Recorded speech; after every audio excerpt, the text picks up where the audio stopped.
hiding behind oversized sunglasses, caught mid-stride by the relentless pop of paparazzi flashes. A rehabilitation clinic at dusk, its steel doors slowly shutting. Something shifts in the reflection, not quite human. A blood-splattered photo left behind in the woods, overexposed and trembling under another camera's flash. She tried to run from the cameras. In the end, she ran from humanity.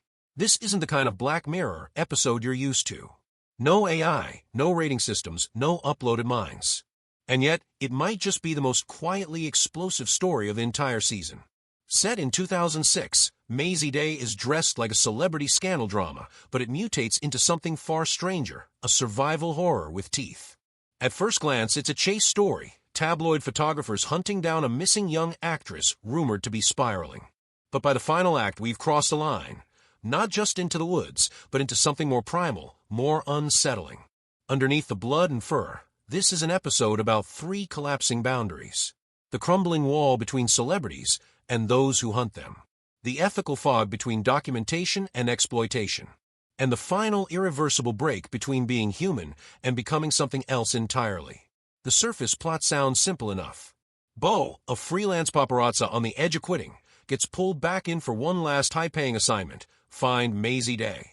She follows the trail to a secluded rehab center in the mountains, only to discover that Mazey hasn't just lost control of her public image. She's lost her form. Mazey transforms into a werewolf, slaughters the photographers, and flees. And Beau, terrified and bloody, does what she swore she'd never do again. She lifts the camera. But the most disturbing thing isn't the transformation. It's our reaction to it. Why does Mazey's death feel almost like a relief? What exactly are we watching when we say we're just watching? This episode's real mystery isn't whether Mazey Day was a monster. It's whether anyone in this story was still human. And maybe, if you look closely enough, you'll see that Mazey Day, the episode everyone dismissed as the weakest, might actually be Black Mirror's most vicious mirror yet. It's easy to assume Mazey Day was a throwaway episode, lightweight, gory, and out of step with Black Mirror's usual techno-dystopian canon. But its shift in tone and genre is no accident. In fact, it may reveal more about the state of fame, voyeurism, and horror than any algorithm-themed plot ever could. Charlie Brooker, the series creator, has said that this episode was born out of a long-standing frustration with public schadenfreude, especially how society devours the mental breakdowns of young female celebrities. Think Britney Spears, Lindsay Lohan, Amanda Bynes. The early 2000s was a cultural blood sport of public humiliation. And Mazey Day? She's all of them, and none of them. She's the tabloid Frankenstein, stitched together from every TMZ meltdown, every exploitative headline, she's losing it, whisper shouted from the glossy covers of supermarket magazines. This wasn't always a Black Mirror story. In fact, Brooker originally considered putting it under the Red Mirror banner, a spin-off anthology more focused on horror than science fiction. But that label was scrapped during post-production. Why? Because the twist isn't just horror. It's moral. And it still fits under the show's core mission, to reflect our worst impulses back at us, amplified and inescapable.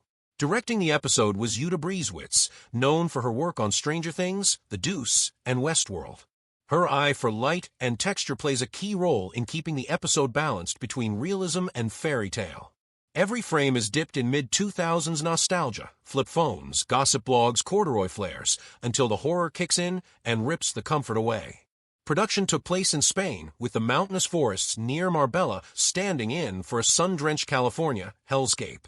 The decision to shoot in harsh natural light, rather than gothic shadows, was deliberate.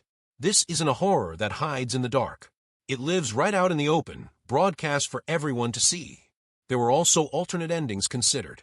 In early drafts, Mazey was captured instead of killed, locked away in a corporate lab, a metaphor for how celebrities are caged even after death. Another version had Beau become the next monster, infected by the bite, forever caught between survivor and predator. But ultimately, the showrunners went with something cleaner and colder. Mazey dies. The photo is taken. The cycle continues. The final scene, where Beau chooses to click the shutter one last time, wasn't originally scripted as a dramatic pause. That was added in post, when test audiences reacted with silence, no applause, no gasps. Just a sinking stillness. It was the kind of quiet you only get after watching something too close for comfort. And that's the genius of Mazey Day. It doesn't ask what technology is doing to us. It asks what we do when no one's watching, except a camera. From the very first frame, Mazey Day doesn't just show us a story, it frames us as part of it. The episode opens not with a character introduction, but with a camera flash. It's not a coincidence. That blinding pop of light isn't just a tool of the trade, it's a weapon, and the episode knows it. The cinematography is laced with contrast, warm golden hour glows versus clinical blue shadows, soft paparazzi long lenses versus the raw immediacy of handheld terror in the climax. When we first meet Bo, she's filming a couple breaking up through a long zoom, her body literally hidden in bushes. This isn't reporting. It's surveillance. And Mazey Day never lets us forget that. Notice how Mazey is first introduced not as a person, but as a rumor. We see her through articles, videos, secondhand whispers. Even when she's physically on screen, she's blurred, distorted, obscured by fences, glass, or flashing lights. The cinematography treats her the same way the public does, as content, not as a person. It's only in the final act, when she transforms, that we finally see her clearly. But that clarity comes at a price, her humanity. Let's talk about Bo because her arc is deceptively complex. At first glance, she's a jaded photographer with a conscience. She quits her job after contributing to the suicide of a closeted actor, which seems to paint her as a repentant insider. But don't be fooled. Her so-called redemption is hollow. When the payday is high enough, she's back in the game, negotiating over photos of someone else's collapse like it's just business. And the real turn, it's not when she sees the werewolf. It's when she decides to pick the camera back up anyway. Bo represents a deeply modern condition, the self-aware voyeur. She knows what she's doing is wrong. She critiques it. She regrets it. But she still does it. That moral dissonance is baked into the very structure of the episode. Notice how every horrific scene, the overdose, the killing, the transformation, is lit and shot like a movie trailer. Smooth tracking shots, golden lighting, even a slow-motion ramp when Mazey breaks free. The horror isn't just that she's a monster. It's that her pain looks beautiful, cinematic, monetizable. This is where Mazey Day slips the knife in. The episode doesn't just criticize the media machine. It mimics it. We, the audience, are made complicit. There's a moment during the final chase where Bo drops her camera, and for a second we think she's finally stepped outside the system. But when she finds Mazey at the end, half-human, bleeding, begging for death, Bo doesn't run. She kneels, lifts the lens, and frames the shot. It's not heroism. It's not even survival. It's habit. It's instinct. It's what she was trained to do. And that is the episode's quietest, most cutting thesis. Sometimes the monster isn't the one we run from. It's the one holding the camera. If you strip Mazey Day down to its narrative bones, you'll find a structure that feels eerily familiar, the classic three-act monster tale. But what makes it Black Mirror is how those acts are dressed up, not in fangs and silver bullets, but in hashtags, headlines, and the promise of a payday. Act 1 is essentially a detective story. Bo is lured back into the world she tried to leave, offered a bounty for locating a missing celebrity. We follow her through parking garages, editing bays, low-rent diners. It's gritty, observational, and almost procedural. She's not chasing a mystery, she's chasing metadata. Act 2 is a chase story. The hunt intensifies, and the tone subtly shifts. The editing becomes tighter. The music pulses. The digital tools, Google searches, lens enhancements, license plate matching, become more frenetic. We're no longer watching a journalism drama. We're watching a thriller. Then in Act 3, the tone shatters. The werewolf reveal doesn't just change the genre. It rips apart the rules of the show.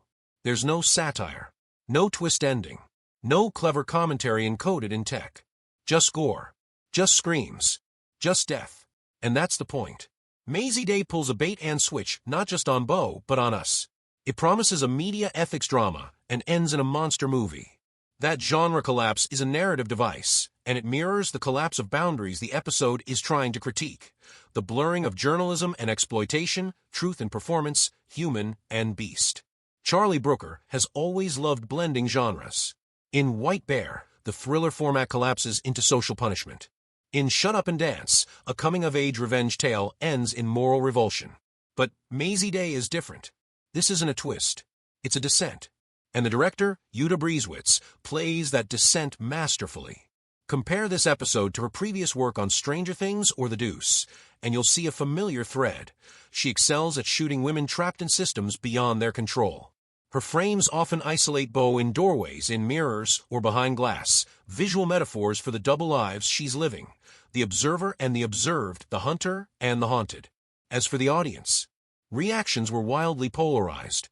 Some viewers dismissed the episode as a tonal mess, too short to be scary, too blunt to be clever, and too out of place in a series that usually trades in futuristic horror. Others praised it as a rare, necessary pivot, a stripped-down morality tale disguised as a B-movie, daring to explore human monstrosity without hiding behind metaphors. One Reddit thread even suggested the werewolf wasn't literal at all, but symbolic. That Mazey's transformation was the public's projection, a metaphor for how we dehumanize celebrities the moment they stop performing for us. A hallucination brought on by guilt, not moonlight.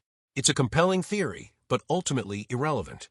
Whether Mazey literally became a monster or was merely treated like one is, narratively, the same outcome. She died for the same reason, because we never allowed her to just be human. To understand Mazey Day is to understand the mechanics of the hunt. Not the supernatural one. The real one. The one that starts long before Mazey grows fangs, when she's still human, vulnerable, addicted, and hiding. The cameras were already out. The blood was already in the water. This is not a story about one woman turning into a monster. It's a story about a society that builds monsters out of women, then acts shocked when they bite back. Look closer at Mazey's disappearance.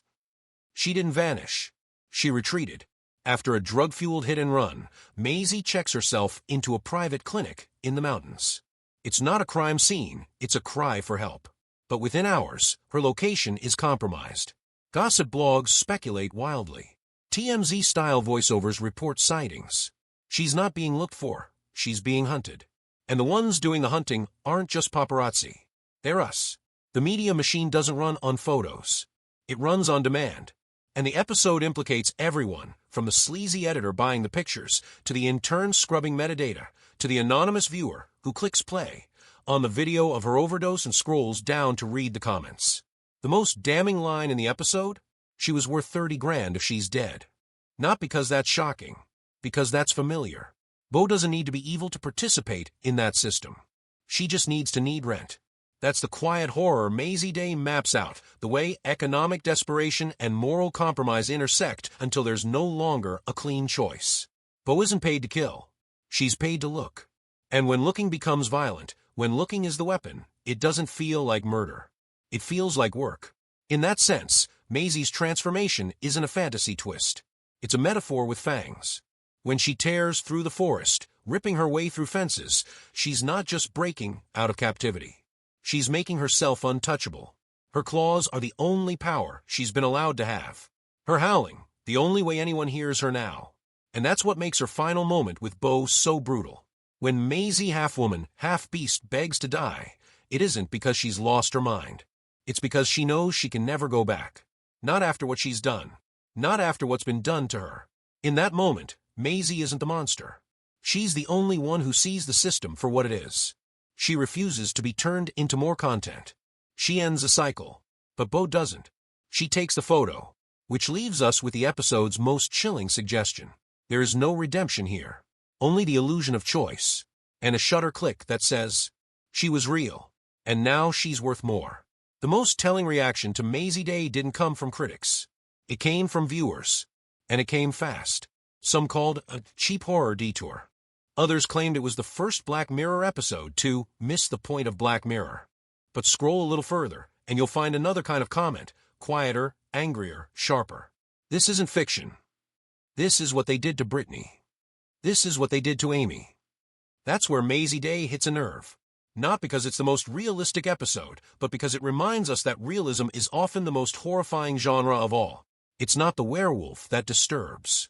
It's the system that made her need to become one. Let's talk about that system. In Mazey Day, the power imbalance isn't just between paparazzi and celebrities. It's between those with a camera and those being captured. Between those who sell the image and those who become it. Mazey has no agent, no lawyer, no publicist in the episode. Only predators. Only buyers. She becomes what so many young women in the public eye become. A consumable. This is especially sharp in the way the episode handles responsibility. No one orders her death. No one wants her suffering. And yet, everyone profits when it happens. The editor gets the shot. The tabloid gets the views. The audience gets the rush. And Bo gets to feel bad while cashing the check. This is where the show draws its darkest line. We've created a culture where the only way out of the spotlight is to die in it. And we rationalize it. We say, she knew what she signed up for. We say, well, it's the price of fame. We never ask who set the price. We never admit we're the ones paying to watch. What makes the ending so brutal isn't just that Bo survives. It's that she adapts. She walks out of that clinic covered in blood with her camera. Not shaken, not redeemed, but functional. The lens is still intact, which means the story will keep going. And the story will keep going because Mazey Day isn't about one woman. It's about every woman who gets filmed at her worst and turned into someone else's moment. It's about the price of looking and the cost of surviving it. So when people say this episode isn't Black Mirror, maybe they're right. Maybe it's worse. Maybe it's what happens when the mirror gets so clear we see ourselves and look away. When a click can kill and keep killing. Welcome to the age of irreversible shame. In the 1990s, if a person made a terrible mistake, the consequences were immediate, local, and largely containable. You might lose your job. You might be gossiped about at school or in the office. But there was, in most cases, an escape hatch: time, privacy, and obscurity. Today, those exits no longer exist. We live in a world where social death, the total erasure of one's public dignity, community status, and narrative control, can occur in less than 24 hours. And unlike 30 years ago, it doesn't stop at the town line. It crosses borders, platforms, languages, and time zones. It loops. It spreads. It feeds itself. In other words, Mazey Day isn't just a parable of fame. It's a blueprint for the modern shaming economy, and one that thrives best in our globalized, hyper-connected digital sphere. The physics of shame in the internet age. In the analog world, shame was dense but slow. It traveled through newspapers, gossip, landlines. You could survive it by moving cities, changing jobs, disappearing for a few months. But in the post-2007 media ecosystem, YouTube, Twitter, Facebook, TikTok, and whatever comes next, shame is weightless and instantaneous. It replicates like a virus. It doesn't need context. It doesn't need accuracy. It only needs momentum. What changed? Two things. First, the architecture of global sharing. One tweet from someone with 13 followers can now reach millions. One video clip ripped out of time can become the defining image of your entire life. And it doesn't need permission. Once it's uploaded, it's never really yours again. Second, the feedback loop of moral signaling. The fastest way to gain social capital online is not by being kind, but by calling someone out. Outrage is now currency. And shame is its most efficient delivery system. That's what makes Mazey Day feel less like horror fiction and more like a case study. Mazey isn't hated until she's spotted doing something bad, driving high, running away. But once that narrative starts, it becomes self-sustaining. Every frame of her is reinterpreted in reverse. Was she always unstable? Didn't she look weird in that one red carpet photo? What was she hiding? This phenomenon is well documented in psychology, the halo effect in reverse. Once someone is framed as wrong, every aspect of their past gets retroactively corrupted. In an instant, a person becomes a villain in a story they never agreed to tell. And once that story spreads, it's unchangeable. Because the algorithm doesn't forget. And neither do we. From local gossip to global execution. Let's define social death more clearly. In anthropological terms, social death refers to when an individual is considered no longer part of the human community, not legally, but symbolically. It's the kind of death that comes not from biology, but from disconnection. You're not imprisoned. You're not killed. But you are made untouchable. And the internet has made this easier and more brutal than ever. Here's how it works today. The incident. Often spontaneous, often recorded.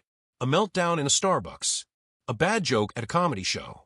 A poorly worded tweet. The clip. A short, decontextualized video or screenshot trimmed to provoke maximum reaction. The amplification.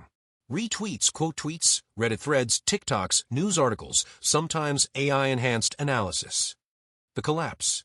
Doxing, job loss, harassment, isolation. Sometimes depression.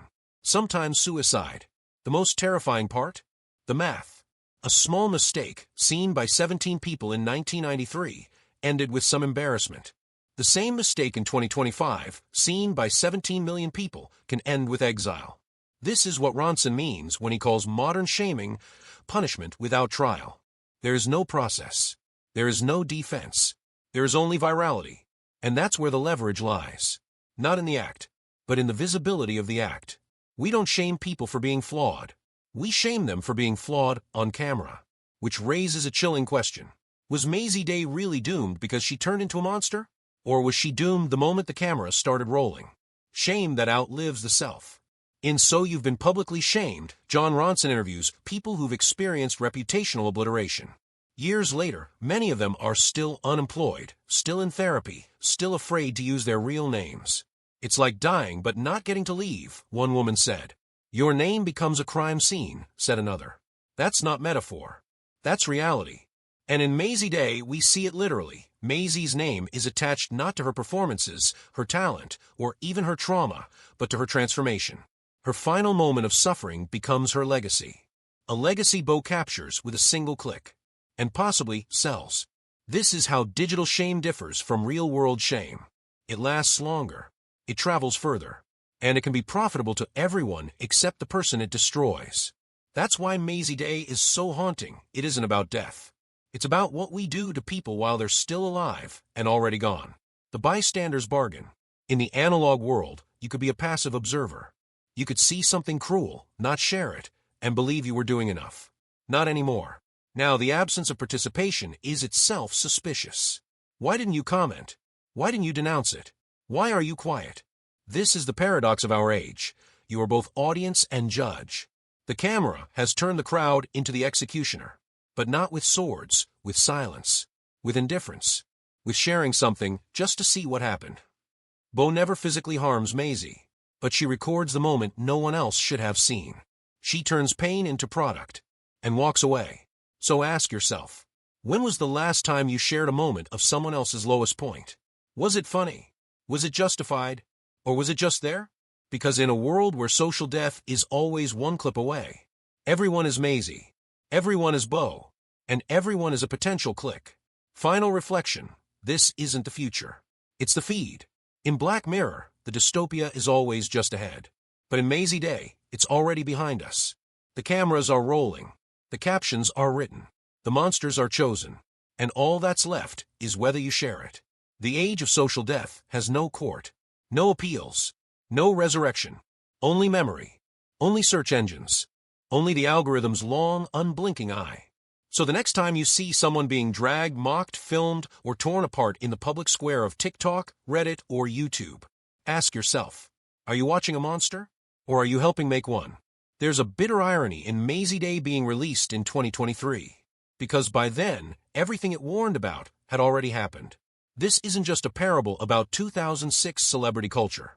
It's a prophecy about now. Let's start with the surveillance economy.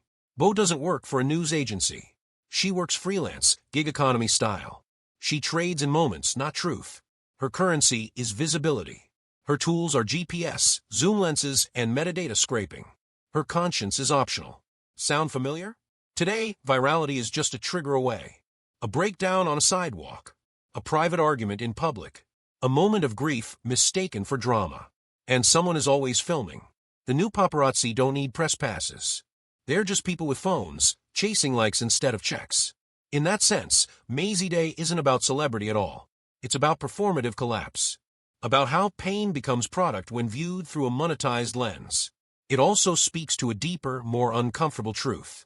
That for many women, visibility is violence. The more Mazey is seen, the more endangered she becomes. Every step she takes, every failed rehab, every breakdown, every disappearance is tracked, decoded, and sold. And the more she hides, the more desirable the image becomes. That's not just fame. That's predation. And this doesn't just apply to stars. It applies to influencers, activists, teenagers. Anyone with a digital footprint. The line between being watched and being hunted is thinner than ever. But Mazey Day doesn't just critique the system. It exposes our complicity in it. Every time we click the leaked video, every time we retweet the meltdown, every time we say, I know I shouldn't watch this, but we become Bo. We become the lens. And maybe that's the real horror here. We don't need monsters anymore. We've built a world where the camera turns everyone into prey. The werewolf was just a metaphor. The transformation. That already happened. To all of us. And unless something changes, unless we redefine how we treat visibility, consent, and public collapse, the ending of Mazey Day isn't a warning. It's a roadmap. Mazey Day didn't just spark controversy. It sparked something more durable, reinterpretation. In the months following its release, the episode became a kind of Rorschach test. Some viewers saw it as feminist horror, others as media critique, and many as a literal metaphor for burnout, addiction, and the human cost of always being on display. It also became meme fodder, not because it was funny, but because it was uncomfortably real. Clips of Mazey begging to be left alone were stitched into TikToks about mental health. Screenshots of Beau's blood-smeared camera showed up in think pieces about influencer exploitation. Even the phrase, "she was worth more dead," turned into a cynical shorthand for how platforms treat virality over humanity. And that cultural echo is important, because it proves Mazey Day did what Black Mirror always sets out to do. Hold up a mirror we'd rather not look into. But if you want to go deeper, here are 4 underrated films that thematically rhyme with Mazey Day. Nocturnal Animals, 2016, a brutal meditation on regret, voyeurism, and emotional violence. Like Mazey Day, it questions who gets to frame suffering and who watches. Christine, 2016, based on the real-life story of a news anchor who took her life on live television. A haunting study of media, mental health, and invisible breakdowns. Cam, 2018, a tech horror film about a cam girl who loses control of her online identity. Explores the commodification of female bodies and the paranoia of digital doubles. Nightcrawler, 2014, Jake Gyllenhaal's sociopathic news stringer will feel eerily familiar to anyone who watched Beau justify her next shot. And if you're a reader, try these 4 under-the-radar books that align eerily well with the episode's themes. So You've Been Publicly Shamed by John Ronson, a non-fiction dive into modern internet mob culture. Chilling and deeply human. The Idiot by Elif Batuman. While not horror, it captures the alienation of performing identity under scrutiny, especially for women. My Dark Vanessa by Kate Elizabeth Russell, a harrowing novel about consent, narrative, and how stories are shaped by the teller. Trick Mirror by Gia Tolentino, essay collection dissecting self-exposure, internet spectacle, and the cost of being seen. These aren't just companions. They're continuations. Because Mazey Day doesn't end when the credits roll. It ends the next time you hesitate over whether to watch something or to look away. She was worth more dead. It's a single line, tossed off mid-scene, almost too casually. But in Mazey Day, it becomes the moral center of gravity around which the entire episode spins and spirals. Not just because of what it says about Mazey, but because of what it assumes about us. Because let's be honest, it only works as a line if we accept the logic behind it. That there is a market for humiliation. That there is value in a fall. That a woman's destruction can be monetized, recycled, and made consumable. And worse, that we'll watch it. That we always have. This isn't a new concept, but it's one that's rarely been so literally embodied as in Mazey Day. A woman hunted for her downfall, torn apart on camera, and then ultimately photographed for the record. We call it horror. We call it satire. But let's call it what it really is, a ritual. One we all participate in. To understand this ritual, and the cultural machinery that supports it, no text cuts deeper or more surgically than John Ronson's So You've Been Publicly Shamed. Published in 2015, So You've Been Publicly Shamed is a journalistic odyssey through the ruins of reputations. Ronson tracks individuals who, like Mazey, were cast into a digital coliseum and devoured by online mobs, many for mistakes that, in other eras, would have passed with embarrassment, not annihilation. Tejastine Sacco, a PR executive who tweeted a racially charged joke before boarding a flight to Africa. By the time she landed, she was the #1 trending topic worldwide. She lost her job, became a meme, and was deluged with death threats. Or Lindsay Stone, photographed pretending to shout next to an Arlington National Cemetery sign asking for silence. She was fired, received rape threats, and had to live in hiding. Ronson's thesis is clear. Public shaming didn't vanish with the stocks and pillories, it evolved. It moved online, got faster, and became more democratic and more cruel. In that context, Mazey Day is not just a parable. She's an archetype. She is what happens when a moment of private collapse becomes public content. When vulnerability is framed, filtered, and sold. When empathy disappears, and in its place we find clicks, comments, and cash. In Ronson's work, there's a consistent refrain: no one thinks they're the villain. The journalists who chase the story justify it with "the public has a right to know." The commenters say it's just a joke. The retweeters think, "I'm not attacking, I'm just sharing." This mirrors Beau's arc precisely. She begins Mazey Day as someone who knows she's doing harm. She left the job. She tried to move on. She carries the memory of a man who killed himself after she exposed him. And yet, the money pulls her back in. The story is too good.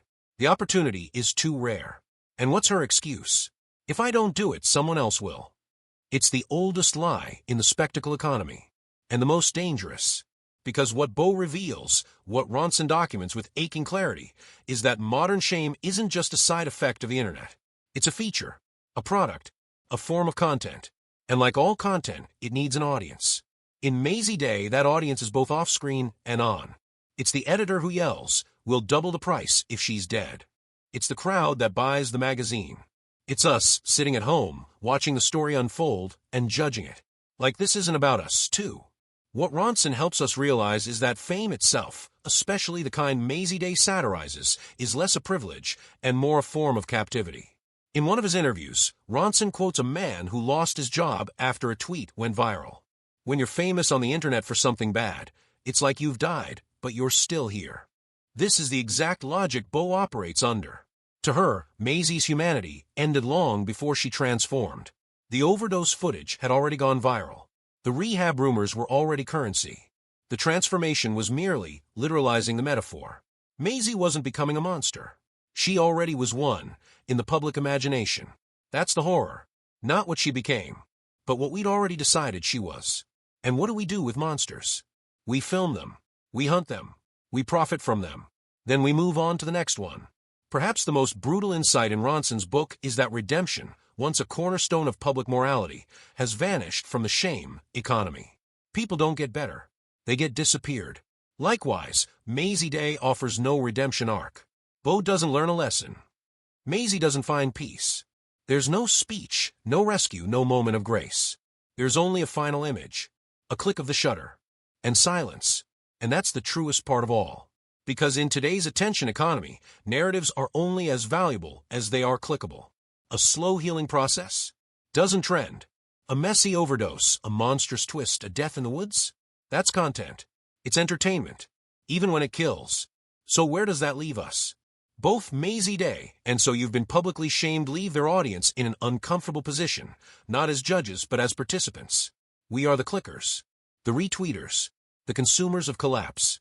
And unlike Beau, we don't have the excuse of needing the paycheck. We do it because it's there, because we're bored, because the algorithm puts it in front of us. But Mazey Day gives us one final, painful opportunity, the moment Beau looks into the dying eyes of a creature who used to be a woman and raises her camera anyway. That is the mirror, the one black mirror always promised to hold up, not just to society, to you. Do you look away? Or do you frame the shot? The snowball of outrage had grown so big that nobody could stop it, even the people who started it. I was a click. I was a punchline. I was gone. So you've been publicly shamed. So let's end where we began. Not with a scream. Not with a monster. But with a decision. The next time someone's worst moment appears on your screen, will you be the viewer? The sharer? The sympathizer? The silence? Will you scroll? Or will you pause? Because if Mazey Day teaches us anything, it's this. The horror isn't what happened to her. It's how normal it all felt when it did.